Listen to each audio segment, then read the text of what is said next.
ओम अज्ञानतिमिरान्धस्य ज्ञानाञ्जनशलाकया चक्षुरुन्मीलितं येन तस्मै श्रीगुरुवे नमः। नमो महवदन्याय कृष्ण प्रेम प्रदायते कृष्णाय कृष्ण चैतन्य नामने गौरत्युषे नमः। हे कृष्ण करुणा सिंधु दीनबंधो जगतपते गोपेश गोपिका कांत राधा कांत नमोस्तुते। तप्त कांचन गौरांगी राधे वृंदावनेश्वरी वृषभानुसुते देवी प्रणमामि हरिप्रिये। तवै वास्मि न जीवामि त्वया बिना इति विज्ञाय राधे त्वं नय मां चरणान्तिकं। गुरुवे गौरचन्द्राय उदया पूर्यन गोपवृन्दै वृन्दारण्यं स्वपदरमणं प्राविशत गीतकीर्ति। वाञ्छाकल्पतरुवैश्य कृपा सिन्धुवेव च पतितानां पावनेभ्यो वैष्णवेभ्यो नमो नमः। यं प्रभञ्जन्तं मनुमेतमपेत्य कृत्यं द्वैपायनो विरह कादराजु। मैं सर्वप्रथम मध्य गुरु पद्म इसमें रिज्यूम चला जाता है बार। परमाराध्य तम निद्रा प्रविष्ट ओम विष्णुपाद अष्टोत्तर शत श्रीमद् भक्ति वेदांत श्री नारायण गोस्वामी महाराज मध्य शिक्षा गुरु पद्म परमाराध्य तम निद्रा प्रविष्ट ओम विष्णुपाद अष्टोत्तर शत श्रीमद् भक्ति वेदांत श्री बावन गोस्वामी महाराज के अभय चरणार बिंद में अनंत अनंत कोटि दंडवत प्रणाम कर उनकी अहज कृपा की वांछा करती हूँ। मैं ग्रंथराज मणि श्रीमद् भागवतार्क मरीचि माला तदई रचयिता ओम विष्णुपाद सच्चिदानंद श्री भक्तिविनोद ठाकुर के चरणार बिंद में अनंत कोटि दंडवत प्रणाम कर उनकी अहज कृपा की भिक्षा करती। देवहू जी से कहे हैं और 11वें स्कंद में उन्होंने उद्धव जी को बताए हैं। हम सब जानते हैं कि ये उद्धव गीता कही जाती है और जो महाभारत से एक्सट्रैक्ट निकला है वो कही जाती है अर्जुन गीता। महाभारत के शांति पर्व में समरांगण में युद्ध के मैदान में भगवान ने अर्जुन को ज्ञान का उपदेश दिया और यहाँ पर भगवान सीधी सादी बात बता रहे। तो इतना समझ लेना चाहिए कि गीता यहाँ पर समाप्त होती है, वहाँ से श्रीमद् भागवत प्रारंभ होती है। गीता उसका बेस है और भागवत उस पर एक महल की तरह खड़ा है। तो गीता अर्थ काम और मोक्ष ये जो 4 पुरुषार्थ हैं, इसमें से धर्म अर्थ और काम ये 3 माइक है, ये संसार वाले हैं। इसका अध्यात्म से कोई लेना देना नहीं है। इन तीनों को माइक कहा जा सकता है। माता के प्रति कर्तव्य, देश के प्रति धर्म, समाज के प्रति धर्म, पुत्री के प्रति, पुत्र के प्रति, पिता माता के प्रति। तो कितने सारे धर्म है। स्त्री का धर्म, पुरुष का धर्म, पति का धर्म, पत्नी का धर्म। और जहां तक कि भरत जी के लिए भी क्या कहा गया, तो भरत जी ने भाई का धर्म निभाया। भगवान श्री राम आए यहाँ पर और पग पग पे और पद पद पे मर्यादा में रहे, मर्यादा से बाहर नहीं गए। उन्होंने मनुष्य बत लीला की, बिल्कुल मनुष्य बनकर लीला की, भगवत्ता को भुलाया। आम मनुष्य को स्त्री के विषय में क्या दुख होता है, कैसे मनुष्य को जीना चाहिए, तो ऐसे धर्म की बातें हम सब देखते हैं। तो गीता में भगवान ने क्या कह दिया कि देखो 3 धर्म संसार के हो गए और जो मोक्ष धर्म है वो अध्यात्म की ओर ले जाता है। लेकिन मोक्ष एक कल्पना है। मोक्ष में क्या होता है, 2 चीजें हैं, भगवान है और मैं हूं। यदि मेरा मोक्ष ही हो जाए, मैं रहूं ही नहीं, जैसे सूर्य से कभी किरणें उसकी नहीं मिलती, ऐसे आत्मा परमात्मा से कभी मिलती नहीं है। तो मोक्ष अर्थात जन्म मृत्यु से मुझे छुड़ा दो। हमारे यहाँ क्या कहते हैं, जन्म दो, मरण दो, कुछ भी दो, आपका नाम ना छूटे, जब पत्ता भी बन के मुझे रहना पड़े। ब्रज के लता पता मोहि कीजिए, आवत जात कुंज की गलियन रूप सुधा नित कीजिए। मुझे कुछ भी बना दो, चलेगा, बनना तो पड़ेगा कुछ ना कुछ। तो इस तरह से जब ध्यान दो, कृष्ण ने अर्जुन से क्या कह दिया, क्या कहा, सर्वधर्मान परित्यज्य। बहुत तरह धर्म की बात होगी, अर्जुन छोड़ दे सारे धर्मों को। सर्वधर्म, दुखी मत हो कि तुझसे धर्म नहीं निभा, तू धर्म छोड़ दे। धर्मो रक्षति रक्षिता, क्या बात कर रहे हो, आपने तो वेदों शास्त्रों में कहा है कि धर्म से रक्षा किया हुआ ही रक्षा होता है, जो अपने धर्म की रक्षा करता है। बोले मैं ही तो तुझसे कह रहा हूँ कि मेरी शरण में आजा, फिर ले कोई धर्म बाकी नहीं। तो गोपियों को ये सब उपदेश देने की जरूरत नहीं थी। गोपियों से भी कहने लगे थे, जाओ घर में पति है, बालक है, उनके पास जाओ। ऐसे आधी रात में कोई आता है क्या? घोर रजनी ऐसा इतनी गहर रात है। स्वागतम वो माँ भागा, तुम्हारा स्वागत है, मैं क्या करूं, किम करवाणी थे, तुम्हारा क्या करूं भाई, ये ठीक नहीं है, जाओ। तो धर्म की बात धरी रह गई। मोक्ष स्वामी, मोक्ष। लेकिन भागवत क्या कहती है, धर्मा प्रोज्झिता कहतव। ये धर्म अर्थ और काम मोक्ष है, कपट धर्म है। सुखदेव गोस्वामी ने पहले ही बोल दिया, इसको छोड़ दो।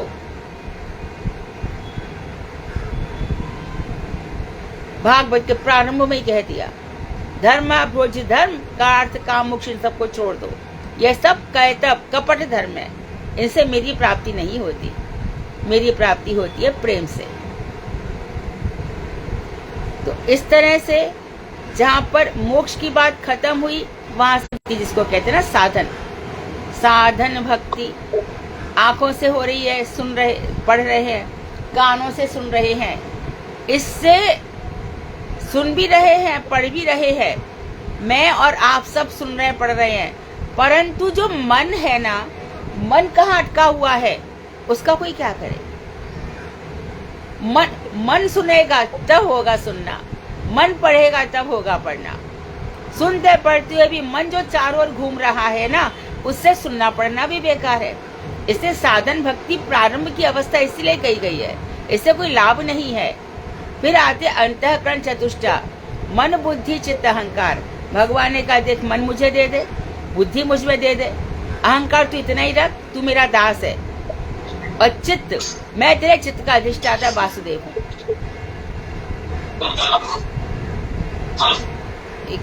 किसका माइक खुला है, बंद करो। तो इस तरह से चारों, तो इसलिए भगवान ने कहा, योग कर्मसु कौशलम, कर्मों में कुशलता ही योग है। अर्थात पहले मुझसे जुड़। तू ठीक कह रहा है कि कर्म उसको छोड़ दे, पर तू मुझसे जुड़, सबसे पहले मुझसे जुड़। तो जो आज बातें कही गई है, इसको 3, 4, 5 बार सुनना तो समझ में आएगा। योग, भगवान कहते पहले मुझसे जुड़। आज कौन सा श्लोक है? हरे कृष्णा दीदी, दंडवत प्रणाम। छठा। सत्यवती जी माइक ऑफ कीजिए। सत्यवती लिखा हुआ है। नहीं दीदी, खंडेलवाल ने मेरा तो खुला। हरे कृष्णा दीदी, दंडवत प्रणाम। हाँ, राधिका जरा ये बेटा विंडो बंद करना, बहुत आवाज आ रही है। यस्युबित संकल्पः प्राणेन्द्रिय मनोधियाम व्रतया सा विनुर्मुक्तो वैदेहस्तोपि तद्गुणै। जिनके प्राण, इंद्रिय, प्राण, अभी तो आप समझ गए सब। प्राण क्या है? इंद्रिय किसकी है? स्थूल शरीर की। मन किसका है? सूक्ष्म शरीर का। सूक्ष्म शरीर की 4 चीजें, मन, बुद्धि, संकल्प विकल्प करना, मैं उससे बात नहीं करूंगी, कल से उससे ऐसा करना, ये सब मन का ही है। सबसे बड़ा शत्रु मन है। मन ही हमें भगवान तक पहुंचा देता है, और मन ही हमको जीते जी मार देता है। अपमान किसका हुआ? शरीर का हुआ कि आत्मा का हुआ कि सूक्ष्म शरीर का हुआ? ये सब मन का ही हुआ है। मन ने मान लिया। जीत किसकी हुई? शरीर की कोई जीत नहीं हुई, आत्मा की भी कोई जीत नहीं, मन की जीत हुई है। धन किसके पास है? शरीर के पास है ना आत्मा के पास है? किसके पास है? मन के पास है। निर्धन कौन है? ना शरीर है ना मन। प्राण, मन और बुद्धि। बुद्धि की कौन सी वृत्ति है? ध्यान रखना। ये सब पॉइंट्स लिखा करो। मैं तो पूरा जीवन लिखती रही हूँ, इसलिए मुझे याद हो गए हैं, पर पहली बार मुझे भी याद नहीं थे। इससे ध्यान रखा करो, और ये जो क्वेश्चन बना रहे हैं उनको पूछा करो। इससे फायदा ये होगा कि जो भगवान चाह रहे हैं कि हमें समझ में आ जाए कि हम हैं कौन। तब संकल्प विकल्प, बुद्धि क्या करती है? संकल्प विकल्प, मुझे ये करना है, लग गया उसमें दिन रात लग गया। मेरे पास ये होना चाहिए, मेरी बुद्धि यहाँ जाओ वहाँ जाओ, इससे बात करो, इससे बात करो, अरे यहाँ नहीं वहाँ से चलो, वहाँ से वहाँ से, ये तमाम तरह की पंचायत। तो ये सब वृत्तियां हैं, अपने अपने कार्य कर रहे हैं। तो प्राण, इंद्रिय, मन और बुद्धि की समस्त वृत्तियां, जो वासनाएं, इच्छाएं हैं, संकल्प रहित अर्थात जड़ लालसा से शून्य होती हैं। वे देहस्थ होकर भी जड़ अर्थात गुण तथा सारी लालसाएं जी रहे हैं जब तक भगवान का ध्यान करेंगे। और भगवान भी बड़े विचित्र हैं, थोड़े बहुत ध्यान से खुश नहीं होते।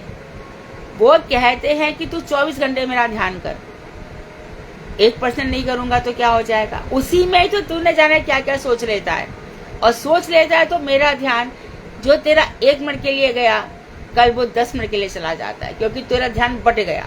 फिर 10 मिनट के बाद तेरा 20 मिनट चला जाएगा, फिर कई के जन्म भी चले जाएंगे। इससे तू जब भी इधर मेरे से जुड़ कर रहे, अरे बहुत बड़ी विपत्ति आ गई है, कहाँ ध्यान करूंगा, तब भी मेरा ध्यान कर। लोग कह रहे कि तू होने दे, तू मेरा ध्यान तब भी कर। तो भगवान 1 मिनट भी रह करके अपना बोरिया बिस्तर लेके चले जाते हैं, छोड़ जाते उस व्यक्ति को। पुरुष है ना वो, देह रूपी पुर में रह रहा है वो पुरुष। जो नारायण है वो देह रूपी पुर में रह रहे हैं, इसलिए उनको पुरुष कहा जाता है। तो जड़ लालसाएं यदि रहेंगी, जब तक जड़ लालसा से शून्य हो जाती हैं, इसलिए संतों महात्माओं में कोई लालसा वासना नहीं होती। ये रहते संसार में है, शरीर में तो रहना ही पड़ेगा। अब तुम स्मार्टली, बहुत ही इंटेलिजेंटली, कितना तुम्हें सुनना है उतना ही सुनो, जितना बोलना है उतना ही बोलो। जितना पंचायत हो रही है जितनी भी ज्यादा, उसमें से तुम अपने मतलब की बात सुनो। तुम अपने मन में कितने भी लोगों के बीच में रहो, संकटों के बीच में भी रहो, कठिनाइयों के बीच में भी रहो, लेकिन मन से भगवान से जुड़े रहो। नाच पे नाच नचावे, तब गोपियां तो प्रेम के कारण खड़े हो जाते हैं, नहीं तो सोचते कि इसका मन इधर उधर बढ़ जाए। और भी देखो कितना सुंदर कह रहे हैं, यस्यात्मा हिंस्यते हिंस्वैन किंचित यदृक्षया अर्चयते वा क्वचित तत्र नाव्यतिक्रियते। पर इन दोनों प्रकार की क्रियाओं के द्वारा जिनमें कोई विकार नहीं आता, वे ही मुक्त महापुरुष के लक्षणों से युक्त सज्जन पुरुष है। और सौभाग्यशाली पुरुष का क्या लक्षण बताया? मानो कोई हिंसक व्यक्ति आ गया, कोई लुटेरा आ गया, कोई दुष्ट व्यक्ति आ गया, और उसने क्या किया, उसको खूब परेशान किया, उसकी देह पीड़ित की गई खूब। लेकिन एक ऐसा भी आ गया, यदीक्षा क्रम मतलब सौभाग्य से, यदीक्षा क्रम अर्थात सौभाग्य से कभी कोई ऐसा आ गया कि वो खड़ा हुआ, उसको चंदन, भाल पे चंदन इत्यादि लगाया गया। देह के पूजन होने पर जो अभिमान नहीं करता, अरे मेरे तो बहुत मानते हैं, मेरा तो सम्मान होते हैं, जहाँ जाते हैं वहाँ मेरी बड़ी कदर होती है भाई, मैं जहाँ जाता हूँ वहाँ लोग खड़े हो जाते हैं, तुम समझती नहीं हो, मुझे वहाँ जाना है, मेरी बहुत इज्जत है वहाँ। अरे पागल है क्या? ये शरीर की इज्जत है, आत्मा का क्या लेना देना इससे? आत्मा तो तेरे कर्म देखेगी, कर्म भेज देगी नरक में। यहाँ का सब सम्मान यहाँ धरा रह जाएगा, कुछ काम नहीं आएगा। अरे मेरे प्रोग्राम में बहुत भीड़ होती है, तो भीड़ के लिए प्रोग्राम किया था, कितने लोग भक्ति से जुड़े ये बताओ।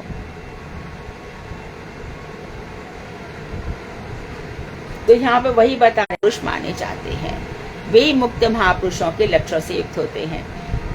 हानि लाभ, जीवन मरण, यश अपयश, विधिहार, जो भी होता रहे। गुरुदेव को युगाचार्य की उपाधि मिली। युग मतलब युग में ऐसा कोई आचार नहीं है, तो क्या हुआ? महाराज जी तो वैसे ही रहते थे, एकदम दीनहीन। कभी उनके मुखार बिंद से किसी प्रकार का कोई ऐसा शब्द नहीं निकला। क्या बोलेगी? मैं कहा मुझे कुछ बोलना है। क्या बोलोगी? महाराज जी मुझे बोलने दो ना थोड़ा सा। अच्छा ठीक है, 3 मिनट से नहीं, महाराज जी 5 मिनट। अच्छा ठीक है। तो मैंने जैसे ही उन्होंने 1-2 मिनट सुना, 30 मिनट उन्होंने मजीरा बजा दिया और अपनी कथा शुरू कर दी। गुरुदेव बोले, बेटी आत्म स्तुति सुनना, अपनी स्तुति सुनना रौरव नरक से भी ज्यादा भयंकर है। मैं बैठा रहूं अपनी प्रशंसा सुनता रहूं। तो महाराज जी मैं तो इतना अच्छा लिखा था। अपमान कोई करता है वो सहन नहीं होता। अपमान करता है, कोई हमें दुख दे देता है, कितने प्रकार के परेशानी, वो सहन नहीं, लाभ ना मिले ना सही, कोई बात नहीं, परंतु कोई मुझे धोखा तो ना दे, धोखा सहन नहीं होता। तो उसमें भी मेरी ही प्रेरणा है, उसके पीछे भी मेरी ही प्रेरणा है। कितने जन्मों का भोग है और जिसने दिया वो तो भोगेगा ही। आगे बता रहे हैं, ना स्तुभित ना निंदित। सुनो ध्यान से कैसे जीना है। ना स्तुभित ना निंदित कुर्वतः साधु असाधु वा बदतो गुण दोषाभ्याम वर्जिता समदृङ् मुनि। वे ही मुनि है तथा समदर्शी है, हर स्थिति को समान रूप से देखने वाले, मान अपमान जय पराजय लाभ हानि गुण दोष सब में समान समदर्शी है, जो दूसरों के द्वारा साधु व असाधु व्यवहार किए जाने पर अथवा उनके द्वारा साधु या असाधु वचन कहने पर भी काम से स्तुति से प्रभावित मत हो। अरे मूर्ख कहीं का, समझता नहीं है। हमने कितनी महाराज जी की सेवा करी है, कितने भजनशील हम। अरे वैष्णव अपराधी है, क्या करके गया, कितनी निंदा कर रहा था हमारी। तो ऐसे लोगों पर जड़ हो जाते हैं ये, ना उनकी प्रशंसा करने पर और ना ही उनका अपमान करने पर इनको किसी प्रकार से ये उनके गुण दोषों की, ना तो गुणों की प्रशंसा करते हैं और ना दोषों की निंदा करते हैं। ये इन सब से ऊपर उठे हुए परम हंस साधु होते हैं। परम हंस, हंस कैसे रहता है? निरक्षीर विवेकी, दूध और पानी को अलग करके अपने दूध को ग्रहण करता है। इसी प्रकार इस शरीर को लेकर संसार में आए हैं, इस शरीर से भजन करना पड़ेगा। शरीरम आद्यम खलु धर्म साधनम, भक्ति का साधन है ये शरीर। तो इस बात का ध्यान रखते हैं और अपने काम में लगे रहते हैं, अपनी पूजा, अपने उपासना, उपासना मतलब उपासना, भगवान के समीप जाना। कैसे जाऊं? रास्ता क्या है? भगवान को छोड़ दो तो करोगे क्या? अरे भगवान आपकी दुनिया में बहुत कष्ट है, कितना आपको करना पड़ता है। सुबह उठो, ग्रंथ पढ़ो, माला करो, आनिक करो, परिक्रमा करो, तो भी आप खुश होगे कि नहीं पता नहीं। मतलब रास्ता भी तो कुछ नहीं। तो क्या कर, मेरे पास आ जा, क्या होगा? ये जो तू इतना दुख भोग रहा है ना, जैसे सनातन गोस्वामी का पहला प्रश्न यही था महाप्रभु से, आमी के मैं कौन हूँ और जो तीनों ताप है ये मुझे क्यों चलाते हैं? दैहिक दैविक भौतिक।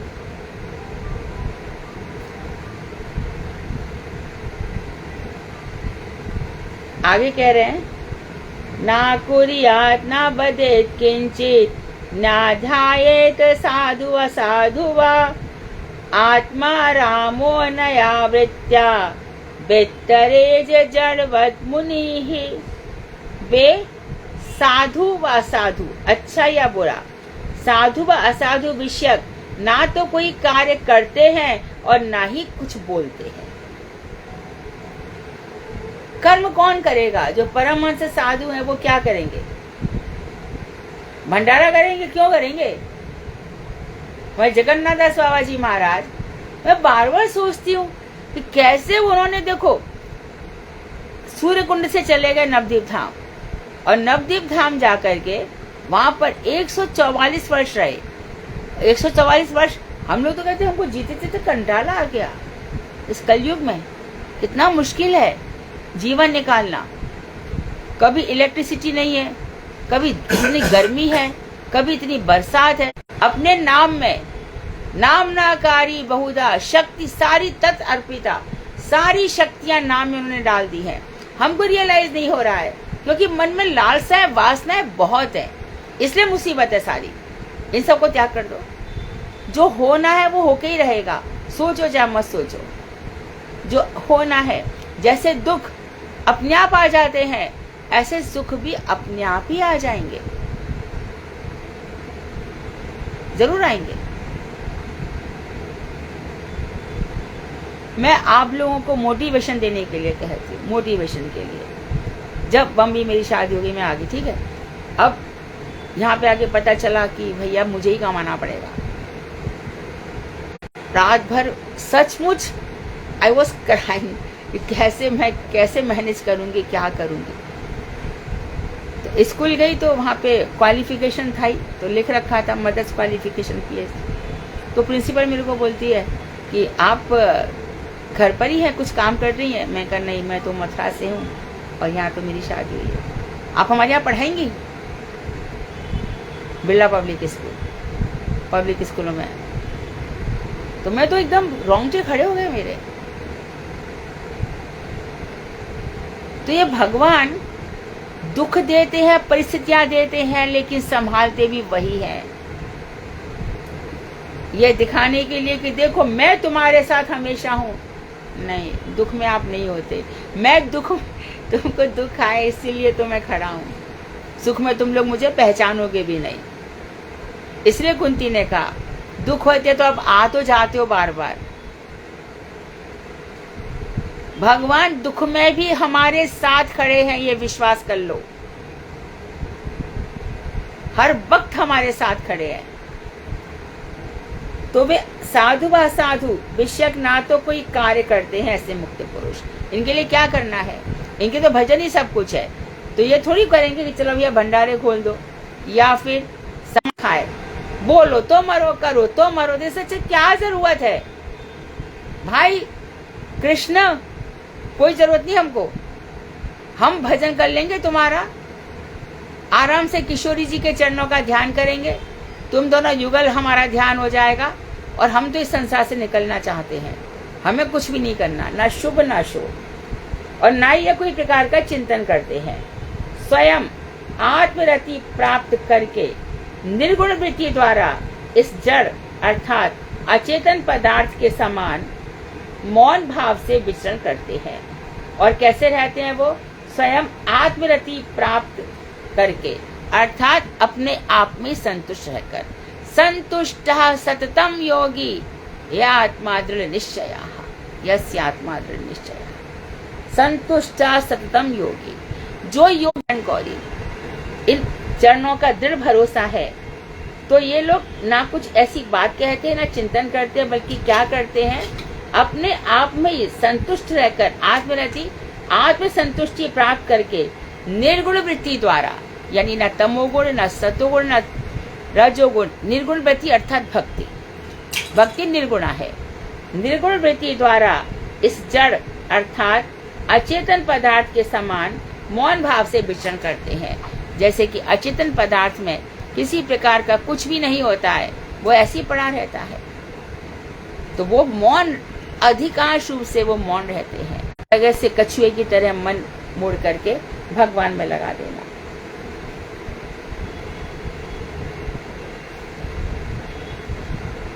आगे देखो,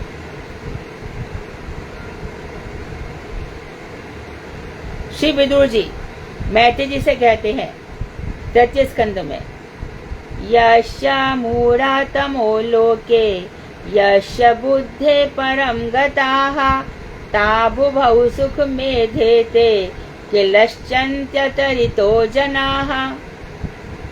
जो किसी भी प्रकार के ज्ञान का अनुसंधान ना करके स्वाभाविक अर्थात के लोग ही सुख प्राप्त करते हैं, केवल इन दोनों के बीच की श्रेणी के संशयापन्न लोग ही दृढ़ श्रद्धा और अपार ज्ञान के अभाव में क्लेशी पाते हैं। अब भगवान ने कह दिया कौन शांत भाव रहते हैं। एक तो वो है जिनको भगवान नेश दिनेश शेषनाग जी, महेश शंकर, गणेश दिनेश सूर्य, शेष महेश गणेश दिनेश सुरेशौ इंद्र आदि देवता, शेष महेश गणेश दिनेश सुरेशहु जाहि निरंतर गावे, ताहि अनादि अनंत अखंड अछेद अभेद स्वभेद बता मैं। नारद से सुख व्यास रटे, पची हारे तऊ पार न पावे। ताही अहिर की छोहरिया छचिया। आप गाते हो ना, कृपा कटाक्ष राधा कृपा कटाक्ष, अनंत कोटि विष्णु लोक नम्र पद्म जाच। अनंत कोटि विष्णु लोक जिनके चरण कमलों की अर्चना करता है, जो ऐसे राधा कृष्ण हैं, उनसे जिनको स्वाभाविक प्रेम हो गया है। मेरो तो गिरधर गोपाल दूसरो ना कोई, स्वाभाविक नेचुरली प्रेम हो गया है। बहुत ही भगवान श्री कृष्ण की आराधना में बाके बिहारी। आराम से ध्यान करो, बढ़िया। श्याम सुंदर की अद्भुत छटा है, कंज लोचन में मन रम रहा है। केश सुंदर लटे कब हृदय से हटे, छप तुम्हारी आओ कुंजन में बाके बिहारी। श्याम सुंदर मनोहर। तो ऐसे भगवान का ध्यान करो। ललित ऐसे ब्रज की जो ललनाएं हैं, ब्रज के भावों में डूबकर रात दिन भगवान की आराधना करते हैं। किशोरी जी के मेरे सिर पर हाथ रख दो राधा रानी, मेरे सिर पर हाथ रख दो राधा रानी। आज मेरी बात मानो राधा रानी, मेरे सिर पर हाथ रख लो राधा रानी। सुंदर सुंदर भावों के साथ, सहज एकदम, ना कोई इसमें फिलॉसफी है, ना बड़ी बड़ी ज्ञान की बातें हैं, एकदम सीधे साधे। तो हम मथुरा वृंदावन में अपनी माँ बहनों को देखते हैं, ऐसे ही भाव से पुकारते हैं। महाराज जिन लोगों के गीत सुनते थे, जो मथुरा से ढोलक बजा करके हमारी माँ बहन, जाना है तो श्याम सुंदर, रीझ हो तो श्याम ही सो, और गुस्सा करना है तो श्याम सुंदर से। तो ये जो है स्वाभाविक राग, हमारे रसखान थे, है ना। बात सीधी सी है, मुसलमान है, कोई मतलब नहीं रसखान जी को कि मैं मुसलमान हूं कि हिंदू हूं कि कौन हूं। बात यह है कि पुनर्जन्म होगा। बात यह है कि मैंने देखा आपने अहिल्या का जो शापित थी, जिससे सारा संसार, साधारण हूं, मुझे किसी ज्ञान का तत्वदर्शी वेदानुसंधान नहीं करना है। तत्त्वमसि और ये सब, ये मेरे को नहीं सब में पढ़ना है। सीधी सी बात है, आप आए हो, आपने कथाएं करी है, और मुझे पता है कि आप सबको तार देते हो। तुम हु केवट हम हु केवट, एक हमारी जात, ऐसे ही पार। केवट की सीधी साधी प्रार्थना है। मैं भी ऐसी एक दिन आऊंगा, बस आप मुझे भव सागर से पार करा देना। बहुत थक गया हूं। आप कहते हो सिद्ध नवनिधि के दादा हनुमान जी और हमारी किशोरी जी अपार सिद्धि वृद्धि दिग्ध सत पदांगुली नखे। अपार सिद्धियों की स्वामिनी है, जो अच्छे से खिलाए भगवान खाते हैं, मेरे सुलाए सोते हैं, मेरे जगाए जगते हैं। मेरे भगवान मेरे बिना रह नहीं सकते। ये ऐसा प्रेम हो गया है मुझे। अरे कि भगवान तो ये देंगे वो देंगे, तो ऐसे छोटी सी कोठरी में रहती है, यहाँ पे क्या है, ये कैसे। हाँ, जो वो वहां पे रह रहा है जहाँ पे उसको मुझे रखना है, हम दोनों साथ रहते हैं। तो कई बार ऐसा देखा गया, यहाँ भी गए और एक साथ वो गरीब सुखदेव के यहाँ भी गए, उस कथा को बताएंगे। भगवान को फर्क नहीं पड़ता, भगवान को चाहिए प्रेम। तो यहाँ पर साफ कर दिया, जो ज्ञान का अनुसंधान ना करके स्वाभाविक अर्थात राग भक्ति का अवलंबन करते हैं, तथा जो संबंध ज्ञान के, एक तो राग भक्ति और भगवान के साथ संबंध, वो एक ही संबंध के लिए एक ही बात। मेरे तो तमेव विद्या द्रविड़म, विद्या धन सब तुम ही हो, तमेव सर्वम मम देव देव, सब कुछ तुम ही मेरे हो। और से न संबंध कछु, ये संबंध ज्ञान है। सीधी सीधी मेरा अंश जो आत्मा में अंश रूप में हूँ, आप विशाल रूप में हैं, हम और तुम दोनों, हम भी रहें आप भी रहो बस, और हम दोनों में प्रेम रहे। तो इस प्रकार से जो भली भांति ये जो संबंध राग भक्ति का अवलंबन करते तथा जो संबंध ज्ञान के विषय को भली भांति समझ बूझ कर बैठे हैं, ठाकुर जी की आरती कर रहे हैं, आरती करने के बाद हम आनी कर रहे हैं, इत्यादि जो सब कुछ कर रहे हैं हम, ये विधि विधान है। विधि विधान शास्त्रों में कहा है, और सबसे बढ़कर हमारी गुरु जी की विधि है। गुरु जी ने कहा है सबसे बड़ा संसार में क्या है, एक ही विधि है, एक ही कानून है, भगवान का स्मरण करो। और कानून का उल्लंघन क्या है, उनको भूल जाना, उनको कभी मत भूलो, उनका स्मरण करो। तो ऐसे दोनों पे जाएगा, फ्रस्ट्रेशन में जाएगा। और जो भगवान तू जैसे रखेगा रहेंगे, जाई विद राखे राम ताही विद रहिए, मुख में हो राम नाम, राम सेवा हाथ में, तू अकेला नाही प्यारे राम तेरे साथ में। विधि का विधान जान, हानि लाभ सही। महलों में राखे चाहे झोपड़ी में वास करे, धन्यवाद निर्विवाद रहा। यही बात ब्रह्मा जी ने कही। तत्तेनुकंपासु समीक्षमाणो भुंजाने वाद कृतम विपाकम हृद्वाग बपू भी विद्धन नमस्ते जो जीवे मुक्ति पदे सदाएगा। जो कुछ हो रहा है वो मेरे कर्मों का परिणाम है, होने दो जो भी हो रहा है। पीछा तो है कि नहीं है तो इतने दुख क्यों आते हैं। मैं तो कितने, मेरे को बेटा ही नहीं हो रहा, 4 बेटी हो गई। क्या भगवान इतना सा मेरे लिए कर सकते हैं क्या? देखो उसके यहाँ पे कितनी संपत्ति है, हमको क्या इतना सब नहीं दे सकते? भगवान है या नहीं है तो ऐसा क्यों? ये जो संशय करते रहते हैं ना, तो इनका क्या होता है, ना इनके अंदर श्रद्धा है, ना इनके अंदर अपार ज्ञान है। इसके अभाव में ये कष्ट ही कष्ट पाते हैं, हमेशा दुखी रहते हैं। टांचा पीयूष्म चरण सेव्याहम पराणेदु पराणुदे। ईश्वर के निकट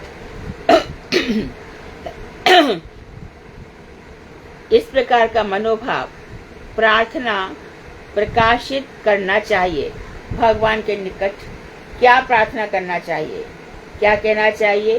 हे श्री कृष्ण, यह प्रापंचिक जगत मेरा विरोधी है, यह पूरा की पूरा प्रपंच यहाँ मेरा कोई नहीं है, सब मेरे विरोधी हैं।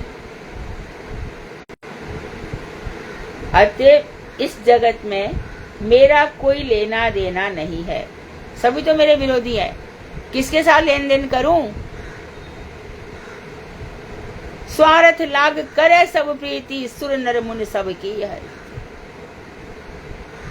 कोई प्रेम कर रहा है, जरूरत से समझ लेना इसका कोई स्वार्थ छिपा है। यहाँ बिना स्वार्थ के कोई नहीं करता। मेरे को क्या है, मेरा क्या मतलब है, मेरा क्या लेना देना है, तुम लाख कर देना। सारी बातों का उत्तर आ गया। जब तक इस संसार में जड़ते रहेगी तो थोड़ा बहुत तो संबंध रहेगा ही ना, इनके बिना रह थोड़ी सकते हैं। लेकिन आपकी सेवा करके, आपका भजन करके जो मेरा थोड़ा बहुत संबंध है उसे भी मैं तोड़ डालूंगा हृदय में, बाहर से नहीं। बाहर से मीठा मीठा बोलना भाई, जैसा कि चेतन शिक्षा में भी कहा गया, जैव धर्म में भी कहा गया, बाहर से बोलो अंदर से डिटेल्स रहो। और डिटेल्स तो तुम नहीं रहोगे तो तुम्हें कर दिया जाएगा भाई। कौन यहाँ पे पूजा करने वाला है, कौन यहाँ सम्मान, कौन प्यार करने वाला है इस संसार में? तो पहले से डिटेच हो जाओ। नहीं है, बड़ा किया छोटा किया छोड़ो, अपने बल पे जियो। कर तो कर, मत कर, करेगा तो अपने लिए करेगा, नहीं कर तो अपने लिए करेगा। हम तेरे पर डिपेंडेंट नहीं है। भगवान ने सबको जीवन दिया है। बहु भी परेशान के तो रास्ता दिखाओ सीधा, कोई जरूरत नहीं किसी से डरने की। अकेले आए अकेले जाएंगे। और जो महामूर्ख है वो बहू जो सासों को तंग करती है, अपना कर्म दोष बना रही है, उसको नहीं पता कि वृद्धावस्था में उसका भी वही हाल होने वाला है, उससे भी ज्यादा खतरनाक। भी ऐसे ही संबंध होना चाहिए। जितनी भी महान आत्मा है सबने माँ बाप की सेवा करी है। इतना सब होने पर भी मानो बेटा बहू बहुत प्रेम करते हैं, तो भी डिटैच होकर, अंदर से डिटैच होकर रहो, मुंह से कड़वे वचन मत कहो। तो थोड़ा बहुत संबंध रहता है, मैं आपके चरणों की सेवा के प्रभाव से उसे भी दूर कर दूंगा। मैं किसी संबंध के ऊपर आश्रित होकर के नहीं रहूंगा। तो क्या क्या बता रहे हैं, और क्या बता रहे हैं देखो। यह सेवया भगवतः कूटस्थस्य मधुद्विषाः रास, अर्थात शांत, दास आदि रस उदित होता है। अर्थात जो प्रपंच से अतीत भगवान है, उन श्री कृष्ण की सेवा करो तो उनके श्री चरण कमलों में हमें अपने आप ही रति रास, यानी कि रतियाँ कौन कौन सी रतियाँ हो जाती हैं, शांत, दास, सख्य, वात्सल और मधुर भगवान से हो जाता है। कभी कभी भगवान से किसी को वात्सल प्रेम हो जाता है, कभी किसी को सख्य प्रेम हो जाता है, और कभी किसी को मधुर रस हो जाता है। तो प्रपंच में रहते हुए भी भगवान की भक्ति करते हुए हमें प्रपंच से परे होना चाहिए। अब जितनी भी तुम्हारी बातें आ गई, उसकी शादी है, हमें तो जाना ही पड़ेगा।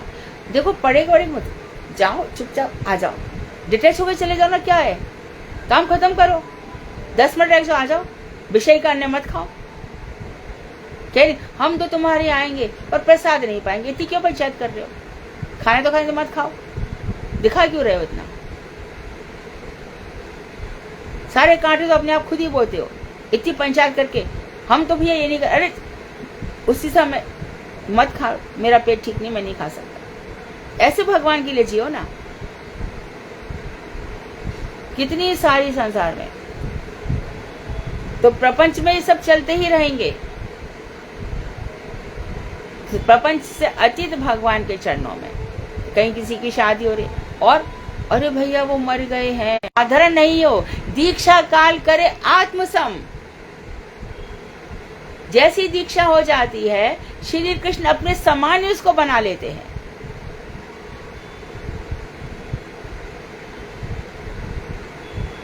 कोई सोचने की जरूरत नहीं है। खूब प्रसाद बनाओ, ठाकुर जी को खिलाओ, कोई सूतक नहीं लगते।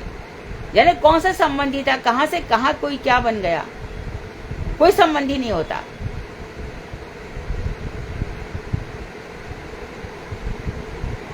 कोई संबंध बनाने की जरूरत नहीं है। तो जन्म हो मरण हो, ठाकुर जी की सेवा कभी भी नहीं छोड़नी है। धीरे धीरे जब तुम्हारा भजन परिपक्व होता चला जाएगा, तब भगवान सबसे पहले एक काम पता चलेगा कि कुटुंबी तुमसे सबसे कम प्रेम करते हैं, और जो प्रपंचात्मक लोग हैं उनसे सबसे ज्यादा प्रेम करते हैं। उनमें भी कोई सच्ची प्रीति नहीं होती, कोई सच्ची तो है ही नहीं। और तुमसे भगवान ऐसे लोगों को, ये फालतू के लोग हैं, मैं नहीं चाहता कि तेरे अराउंड रहें। अब अरे ये मुझसे बात नहीं करता, जब से भजन में आए लोगों ने हमसे बात करना ही छोड़ दिया।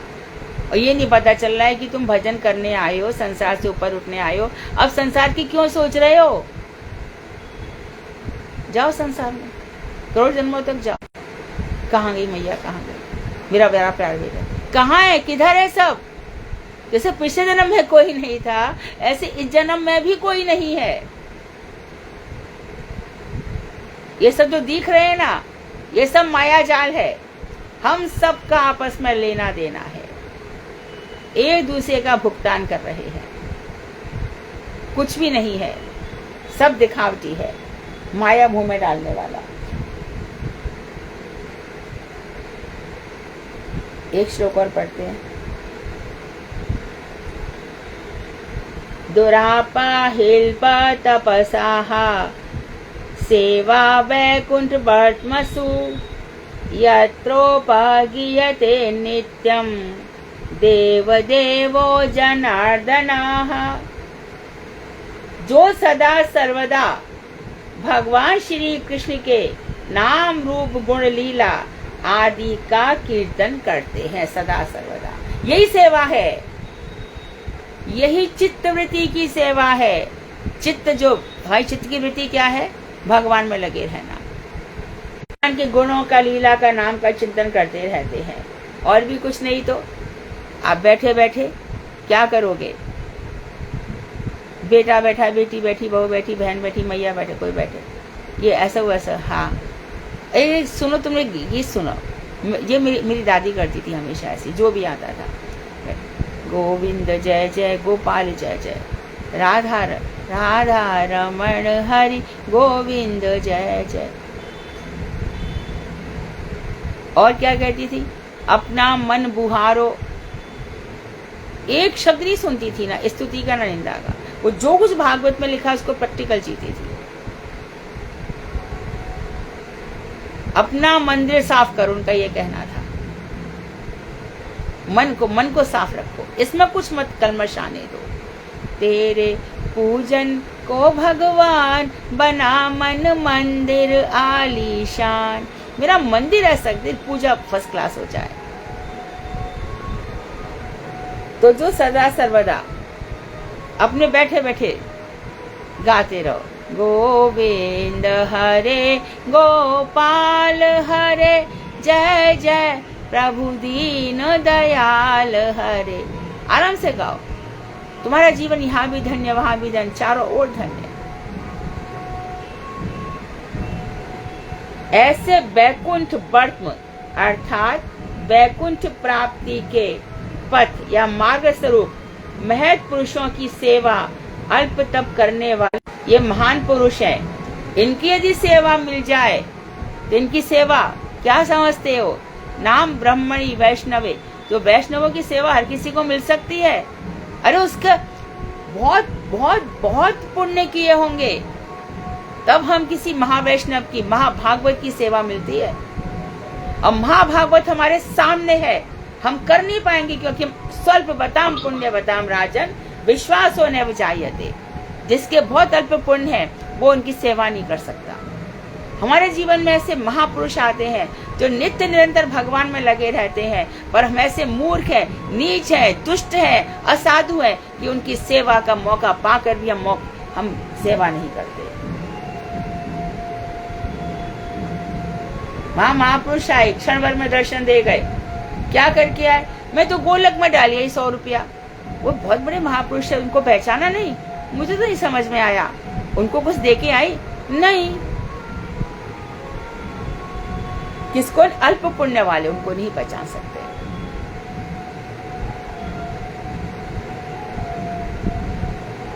तुम्हारे सामने बहुत लोग होंगे। जितनी ऊंची भक्ति बढ़ जाएगी उतने ऊंचे महाभागवत से तुम्हारी प्रीति होगी। अभी तो दिखाई नहीं देते महापुरुष, लेकिन अभी तो हम बात करते हैं, समझो ना। उन सबका दर्शन, राम किंकर जी आज आंसू ही रह गए, कुछ नहीं रह गया ना। कहां से लाए ऐसे संत? ऐसे के बीच में गुरुदेव मिल गए, बाणकुसी महाराज मिल गए, अपने आप ही स्वाभाविक उनसे प्रीति हो गई। ये भजन का प्रभाव से होता है। स्वल्प बताम, जिनका अल्प पुण्य वो लोग नहीं समझ सकते कि कैसा होगा। जिनसे हमारी भक्ति जागी है, जिनके कारण हम भक्ति कर रहे हैं, उनका ही अपमान हम करते हैं। सोचो, जिनसे सबको सीखा है उनकी हम सेवा नहीं कर पा रहे, और हम सोचते हैं कि भगवान की से भगवान ठेंगा भी नहीं लेते।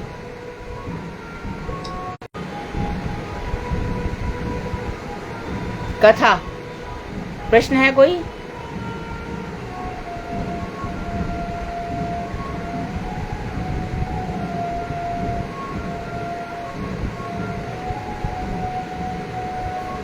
Any question? No. Good. Very good. हाँ जी।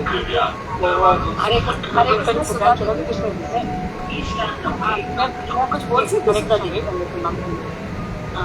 अरे हाँ बोलो ना। मेरा नंबर कब आएगा? कल मैंने आपने वो लिखा है ना, जैसे सप्तती ने कल कथा करी सप्तती दीदी ने। कौन सी दीदी का? मेरा तो रहेगा वो सपना दीदी ने करी थी कल। अच्छा, उनका 19th चैप्टर था। आपका जो चैप्टर है वो आपके नाम से मैंने लिखा हुआ है, जो मैसेज है ना आपके पास। हाँ मैं आपसे क्लास के बाद में फिर से बात करके आपको और क्लियर कर। ओके दीदी, हरे कृष्ण। सत्यवती नाम आपका, उनका नाम मैंने सपना दीदी लिखा है, उनका नाम मैंने उस लिस्ट में सत्यवती। आज भारती दीदी करेंगे। भारती दीदी आप शुरू करिए प्लीज। हरे कृष्णा दीदी धन्यवाद। हरे कृष्ण दीदी, मेरी आवाज ठीक आ रही है? हाँ बोलो तो सही।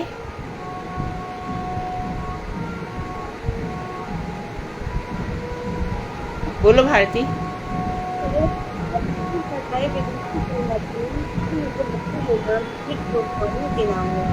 श्री नारायण कृपा बनी ओम नमो विष्णु राधिकाय प्रियात्मनि भक्ति वेदांत नारायण गोस्वामी के श्री कृष्ण लीला कथने रचनम अवतारे मधुरे आदि विनय प्रेतम वरम वरयम नारायण हम शिरसा नमामि। अपार वर्णम अवतारम अपार संसार समुद्र भोगम तथा में बारंबार प्रणाम करती हूँ और अपने पूछते दीदी खंडेलवाल दीदी के चरणों में बारंबार प्रणाम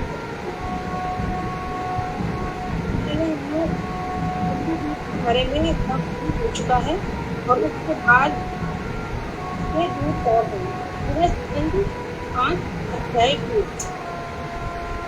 इसमें हिंदू दूध का वर्णन होता है। अब बाकी के हम जो दूध है हिंदू दूध के अलावा और सभी दूध एक समुद्र से एक भारती थोड़ा माइक, भारती थोड़ा मोबाइल पास में करो, थोड़ा और पास से बोलो।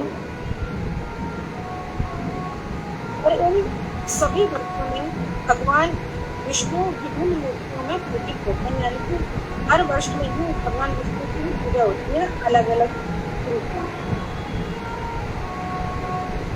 मेरू इस प्रकार जम्बू द्वीप से घिरा हुआ है, उसी प्रकार जम्बू द्वीप लवण द्वीप से घिरा हुआ है। जम्बू द्वीप का विस्तार 1 लाख योजन है, उसी प्रकार लवण समुद्र का परिमाण भी 1 लाख योजन है। लवण समुद्र जो है वो प्लक्ष द्वीप से घिरा हुआ है। अब हम इस वृक्ष के कारण ही इस द्वीप का नाम प्लक्ष द्वीप पड़ा। यह वृक्ष है। इस वृक्ष के मूल में 7 ज्वालाओं वाली अग्नि विराजमान है। इस द्वीप के अधिपति देववत के पुत्र उग्रदेव थे। उन्होंने इस द्वीप को अपनी 7 के नामानुसार 7 वर्षों में विभाजित कर दिया, लेकिन एक द्वीप को एक वृक्ष दे दिया और उन्हें भगवत भक्ति करके इस संसार की मुक्ति दी। उनके 7 हैं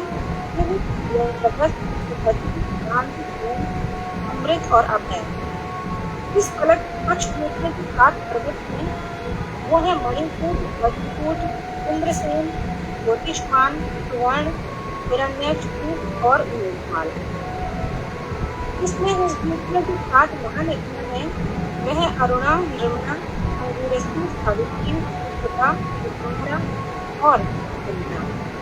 इस द्वीप में 4 वर्ण के लोग हैं। सर्वव्यापी पुराण पुरुष भगवान विष्णु की मूर्ति स्वरूप सूर्य देव की आराधना करती है।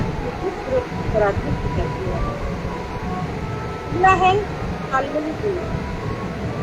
कालमणि द्वीप लक्ष द्वीप को 2 गुना अर्थात 4 लाख योजन विस्तार वाला है। यह अपने समान परिमाण वाले मदिरा के सागर से घिरा है। इस द्वीप में कालमणि अर्थात कुमर नाम का एक महावृक्ष है। इसी कारण इस द्वीप का नाम कालमणि पड़ा। यह वृक्ष 2 योजन चौड़ा और 1100 योजन ऊंचा है।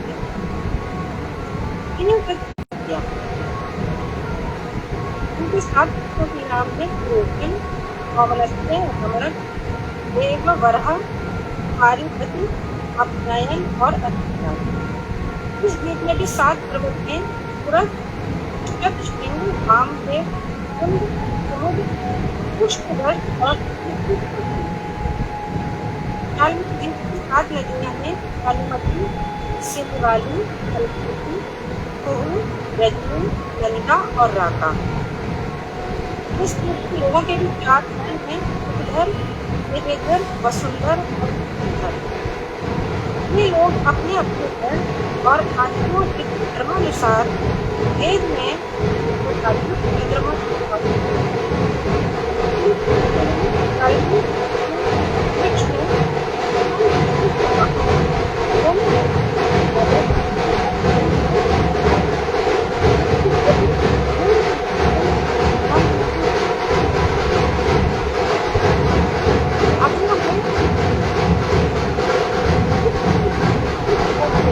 दीदी आवाज नहीं आ रही। आवाज चली गई, भारतीय आवाज चली गई।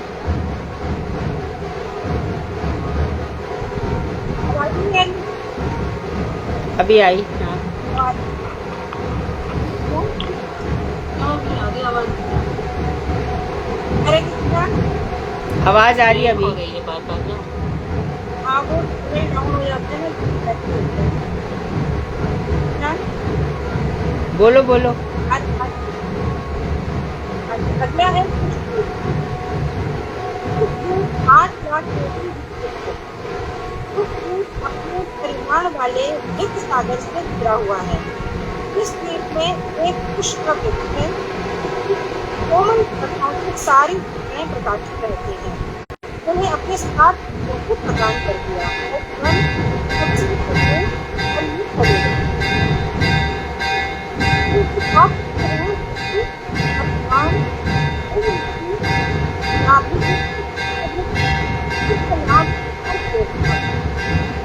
दरवाजा बंद करने सुनो, दरवाजा बंद करने। रोमा और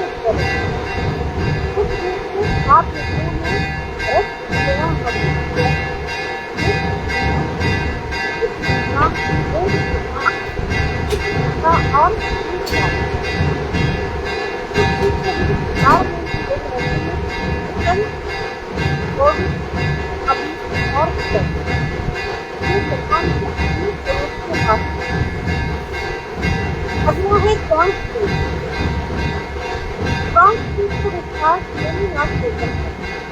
यह अपने ही समान विस्तार वाले तीन सागर बड़े में भी अपनी चीज को 7 चीजों के नामानुसार प्राप्त करने में विभाजित करके एक वर्ष वस्तु भगवान की हरि विचारों में प्रेरणा है।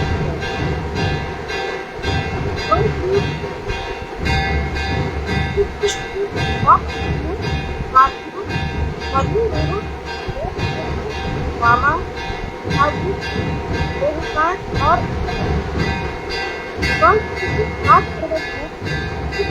वर्तमान भोजन मुंडन और और शुक्ला। यहाँ पर भी लोगों के 4 मूल हैं: पुरुष, ऋषभ, द्रविड़ और गोदक। यहाँ के लोग सभी नदियों के पवित्र जल का सेवन करते हैं और इस जल से अंजलि भरकर भगवान की जल में मूर्ति की उपासना करते हैं। अगला है शाकद्वीप। शाकद्वीप का विस्तार 32 लाख कोटि है। यह अपने ही समान विस्तार वाले अरबी समुद्र से घिरा हुआ है। यहाँ शाक नाम का महावृक्ष होने के कारण इस द्वीप का नाम अधिक है। उन्होंने भी इस द्वीप को 8 वर्षों में विभक्त करके एक को 1 वर्ष प्रदान किया और स्वयं भगवान अनंत देव ने अपने चित्त को अर्पित कर तपस्या के लिए चले गए। वेदों की 8 में पुरोजक, मनोजग, एकमान, इंद्राणी, चित्रदेव, बहुरूप और ध्यान।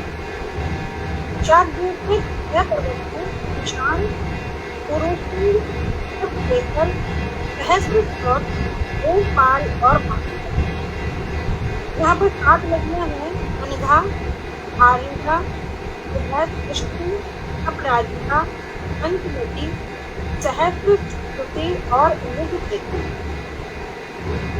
यहाँ पर लोगों के 4 अगला है पुष्कर द्वीप। पुष्कर द्वीप का विस्तार 960 योजन है। यह अपने ही समान विस्तार वाले ये पुष्कर द्वीप में ब्रह्मा जी की पूजा होती है, मालूम है? पूरे भारत, पूरे विश्व में एक ही स्थान है जहाँ ब्रह्मा जी की पूजा होती है, पुष्कर द्वीप। अजमेर से भी आगे। उनका मंदिर भी है। इस द्वीप में एक विशाल पुष्कर यानी कुएं है। इसमें अग्नि की समान अत्यंत निर्मल स्वर्णिम कमल की पंक्तियां। पुष्कर मतलब कमल, कमल का द्वीप। इस कमल पत्र को ज्ञानी जन पद्मयोनि ब्रह्मा जी का आसन मानते हैं। प्रिय व्रत के प्रति और स्वयं भगवत उपासना में लग गए। पुष्कर द्वीप के बीचों बीच पूर्व और पश्चिम के वर्षों की सीमा निर्धारण करने वाला मानचोत्तर नाम का एक विशाल पर्वत है। इस पर्वत की लंबाई चौड़ाई 10,000 योजन है। इस पर्वत के चारों ओर इंद्रादि लोकपालों की 4 प्रिया हैं। इस पर मेरु पर्वत के चारों ओर घूमने वाले सूर्य के रथ का चक्र उत्तरायण भगवान की स्वयंभू मूर्ति श्री ब्रह्मा जी की सकाम भाव से वंदना द्वारा आराधना करते हैं। एक भगवतीय वचनानुसार जो पुरुष 100 जन्मों तक वर्णाश्रम धर्म के नियमों का निष्ठा से पालन करता है उसे ब्रह्मा पद की प्राप्ति होती है। इसके अलावा यहाँ एक लोकालोक पर्वत है। यह पर्वत सूर्य से प्रकाशित एवं अप्रकाशित स्थान के बीच में स्थित है।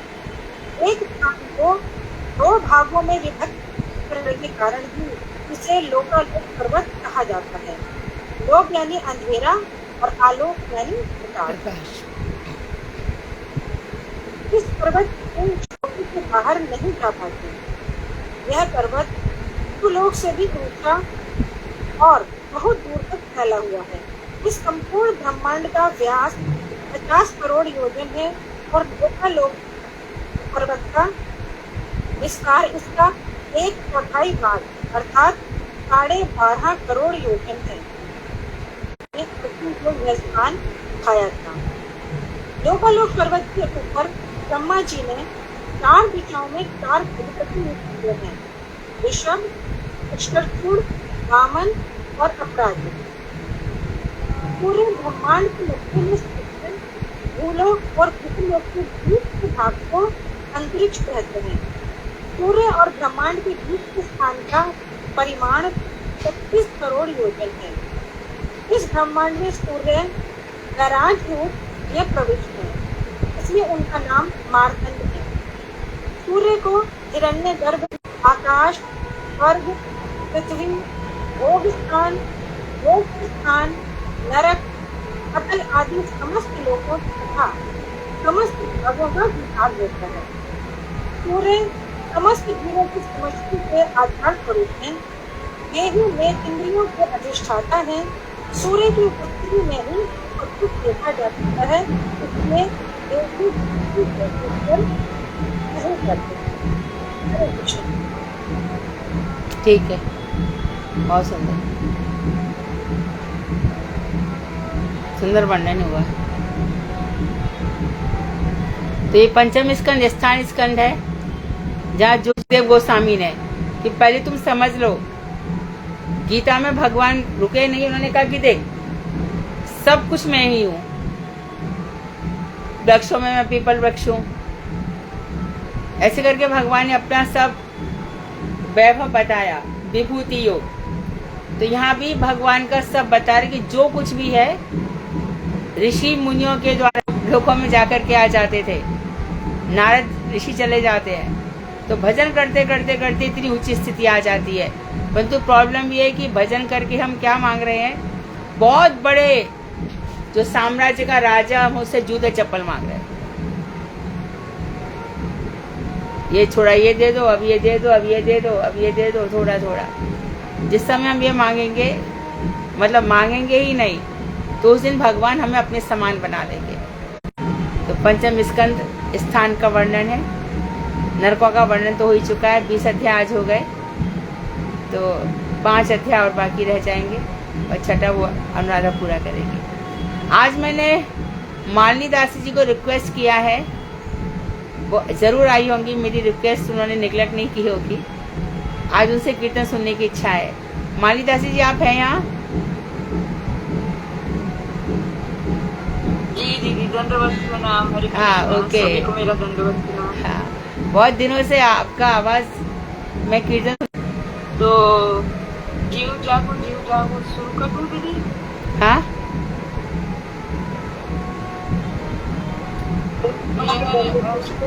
दीदी को हरि नाम कीर्तन करो। कौन सी? हरि नाम कूप, हरि नाम, वो सबको बहुत अच्छा लगता है। समृद्धि हरदेव भी बैठा है क्या? हरि नाम। हाँ, गाओ गाओ। हरि नाम हरि नाम हुआ अनेक स्वरूप।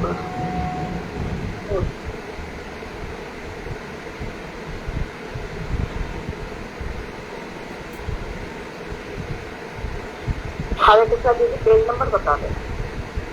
जी, वो शायद येलो बुक में है। हम 180 118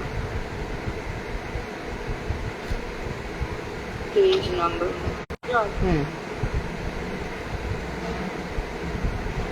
हरि नाम तुवा अनेक स्वरूप, हरि नाम तुवा अनेक स्वरूप, यशोदा नंदन आनंद वर्धन, नंद तनय स्वरूप। हरि नाम तुवा अनेक स्वरूप, पूतना घातन त्रिनवर्तन, शपथ भंजन गोपाल, हरि नाम तुवा अनेकन अघबत मगन, गोवर्धन धारी रखाल। ओ हरि नाम तुवा अनेक स्वरूप, मरदन ब्रह्म विमोहन, सुरपति दर्प विनाशी, अरिष्ट साकन कोटि विमोहन, बिहारी। राम कृष्ण हरि माधव नरहरि, मत्स्यादि गण अवतारी। हरि नाम तुवा अनेक स्वरूप, गोविंद वामन श्री मधुसूदन, यादव चंद्रवन कालिया साकन गोकुल रंजन, राधा भजन सुख साली। हरि नाम तुवा अनेक स्वरूप, इत्यादि नाम स्वरूपे प्रकाम, पादुक मुररति रागे। रूप स्वरूप पद जानी निज संपद, भक्ति विनोद थोड़ी मांगे। हरि नाम तुवा अनेक स्वरूप, यशोदानंदन आनंद वर्धन, नंद तनय रसरूप। हरि नाम तुवा अनेक स्वरूप, गोविंद राधा गोविंद राधे। जय प्रभुपाद श्रीला प्रभुपाद, भक्ति सिद्धार्थ सरस्वती ठाकुर। जय गुरुदेवा जय गुरुदेवा, पतित पावन गुरुदेवा। बहुत सुंदर, भक्ति विनोद ठाकुर की जय। बहुत सुंदर। दीदी वन श्रीला भक्ति विज्ञान भारत गोस्वामी महाराज समझ दी हरिदेव है वहाँ पे? हरिदेव है क्या उधर? दीदी वन नहीं, हरिदेव नहीं, हरिदेव रोड के अंदर है, उधर बाजू में।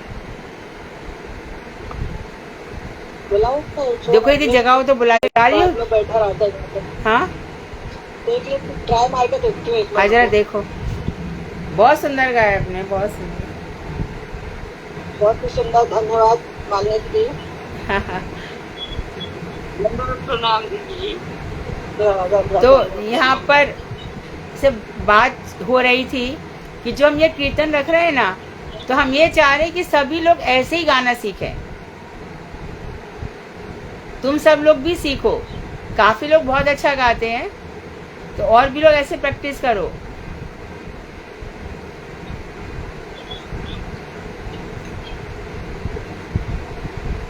कोई और छोटा सा गाना चाहता है?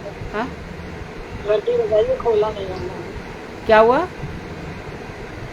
घंटी बजाई, मैंने खोला नहीं है। ठीक है, तो लोग सो गए होंगे। ठीक है, तो आज क्लास